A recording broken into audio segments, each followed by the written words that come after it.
জুলাই মানবতাবিরোধী অপরাধের বিচার নিয়ে অপপ্রচার চালাচ্ছে কার্যক্রম নিষিদ্ধ হওয়া আওয়ামী লীগের নেতারা।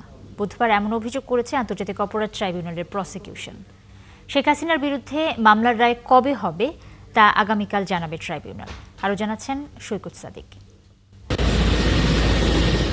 জুলাই অভ্যুত্থানে সংগঠিত মানবতাবিরোধী অপরাধের মামলায় ক্ষমতাচ্যুত প্রধানমন্ত্রী শেখ হাসিনা, সাবেক মন্ত্রী আসাদুজ্জামান খান কামাল ও আইজিপি চৌধুরী মামুনের বিচার কাজ প্রায় শেষ। বৃহস্পতিবার ট্রাইব্যুনাল ১ জানিয়ে দেবে আলোচিত এই মামলায় কবে হচ্ছে রায়। টানা ৩৬ দিনের ছাত্র জনতার আন্দোলনে শেখ হাসিনার দলীয় ক্যাডার এবং আইনশৃঙ্খলা বাহিনীর নৃশংসতা ও ভয়াবহতায় বলি হয় হাজারেরও বেশি প্রাণ, আহত হয় ২০,০০০ মানুষ। এই ঘটনায় হুকুমদাতা, উস্কানিমূলক বক্তব্য প্রদান ও প্রাণঘাতী অস্ত্র ব্যবহারের নির্দেশদাতা সহ ৫টি অপরাধে শেখ হাসিনার বিরুদ্ধে বিচারিক কার্যক্রম শেষ হয়েছে। অডিও, ভিডিও এবং পেপারস আমরা ট্রাইব্যুনালে জমা দিয়েছি। এর চেয়ে কনক্রিট ডকুমেন্ট, কনক্রিট এভিডেন্স আমি মনে করি পৃথিবীর খুব কম মামলাতেই প্রসিকিউশন দিতে পারে।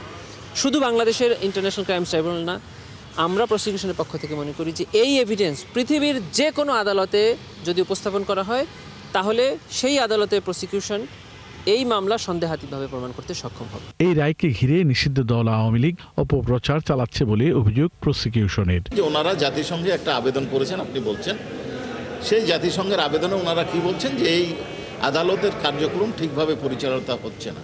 কেন ঠিকভাবে পরিচালিত হচ্ছে না তা আমার কাছে বোধগম্য নয়। এখন এই ক্ষেত্রে অনিয়ম কি হচ্ছে সেটা যদি ধরাতে হয় তাহলে আসামিকে উপস্থিত হতে হবে। উপস্থিত হয়ে আবেদন করে বলতে হবে যে এইখানে এই অনিয়ম হচ্ছে, এখানে এই অনিয়ম হচ্ছে, এখানে অনিয়ম।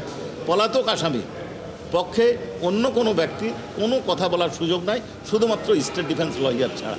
আর আমাদের এখানে স্টেট ডিফেন্স লয়ার তার পক্ষে নিযুক্ত করা হয়েছে। মামলাটিতে গত ১০ জুলাই অভিযোগ গঠন করে বিচার শুরুর আদেশ দেন আন্তর্জাতিক অপরাধ ট্রাইব্যুনাল ১। এই মামলার রায়ের দিন ঘোষণাকে কেন্দ্র করে ট্রাইব্যুনালের নিরাপত্তা ব্যবস্থা জোরদার করা হয়েছে। সৈকত সাদিক, ৭১, ঢাকা।